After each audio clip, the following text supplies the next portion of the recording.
Naglilinis ako ng bisikleta. Kalawang. Tinatanggal ko yung mga kalawang. Dito ako sa park.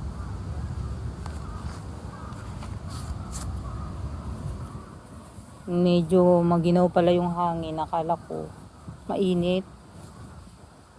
Kanina pa ako rito alas 8. Hindi ko alam anong oras na eh. So yan.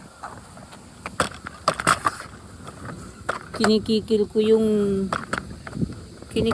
yung ano. Bumili ako ng rust removal. Ito. Kaso takot akong mahawakan. Kasi wala akong guwantes. At ayan, meron palang tsaka mauubos na eh. Hindi ko siya mahawakan. Parang mas effective pa yung tubig eh. Tubig at yung bristle, tingnan mo. Wakwak na. Hindi ko naman naisip na kailangan ko pala na maraming brush. Kasi na siya bungal-bungal na. Liko-liko na. Kanina may isang oras, 2 oras na yata ako nagkukod ko dito. Sakit na yung binti ko. Kasi wala akong dalang silya. Naka lang ako, nakaganyan, nakalupag na ganyan. Tapos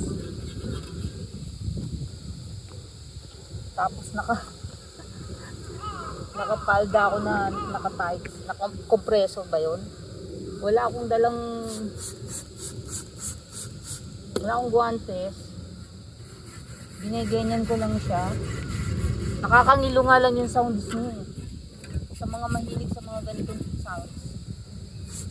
Okay. Pag nangangali yung binti ko, tumatayo ako, nag-i-stretch ako. Kasi, itong bisikleta ko, kung hindi ko ito lilinisin, wala maglilinis ito. Sinubukan kong pumunta ng bicycle shop na lagi kong pinupuntahan na ilang beses na ito na siraan ng gulong at pinalitan ng upuan. Marami na rin mga naging problema rito kasi hindi ko naman mapalta kasi nga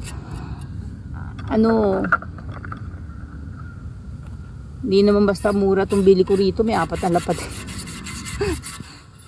Mahal din ang pagkabili ko rito, so pinagtsatsagaan ko linisin. Sinubukan ko itong palinis sa bisikleta kasi sa atin magbayad ka lang lilinisin, di ba? Hindi uso pala sa Japan yun, yung lilinisin yung bisikleta mo.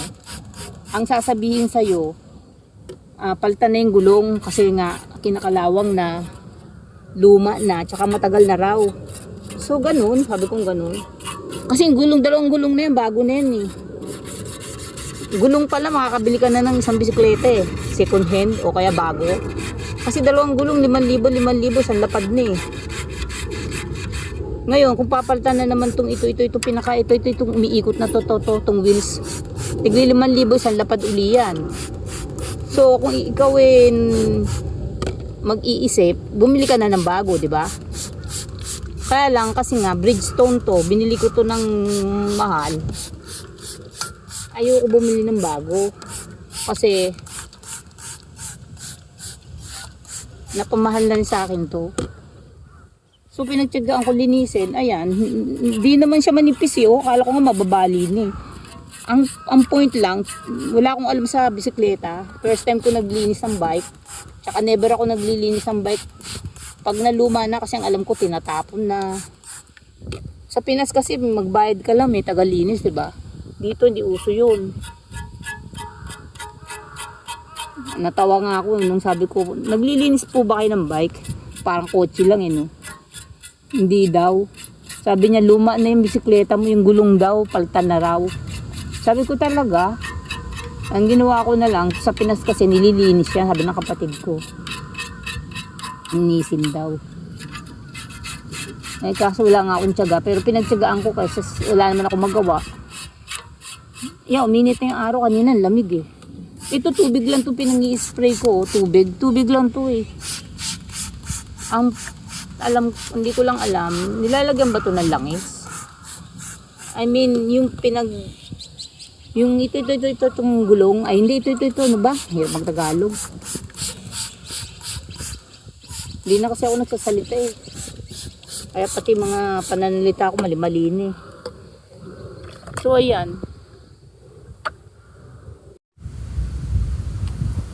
Dito ako sa malapit sa tubig. Libre na tubig dito. Pwede nga maligo eh. Nakita ko dito may mga insect na naglilinis ng bangbang.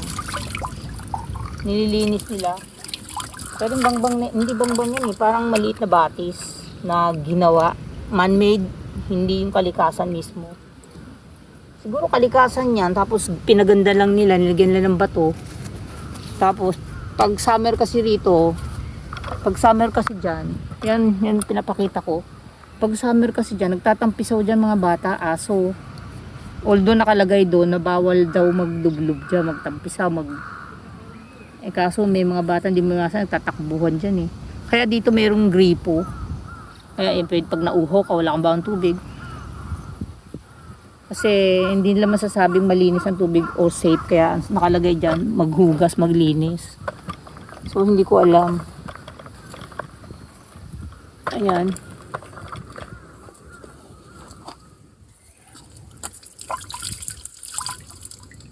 Kanina ang ginaw, kaya ako naka long sleeve. Pero hindi na ako makabalik kasi yung binti ko, sabi ko, wala akong pantalon. Naginaw yung hita ko. Naka ano lang ako, compressor. Uupo kasi ako sa mga ngalay, ayan o. Mainit na eh, pwede ko na hubarin yung paitaas ko. Oras na yata ako nagkukudkod dito ng bisikleta. Pahinga lang yata yung mga tagalinis. Ganda ng park eh, maganda yung init. Kanina ang ginaw, ngayon ano na siya eh. Mararamdaman mo na yung init. Summer eh. Mga puno, ayan, nakita mo, sumisikat na yung araw.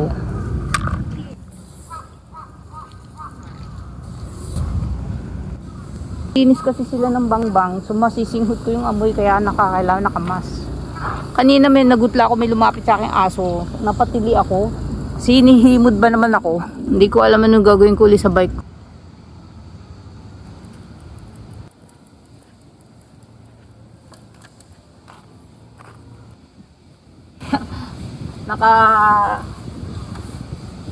naka ano pa ako, compress. Namaga yung binti ko. Namaga yung binti ko, grabe.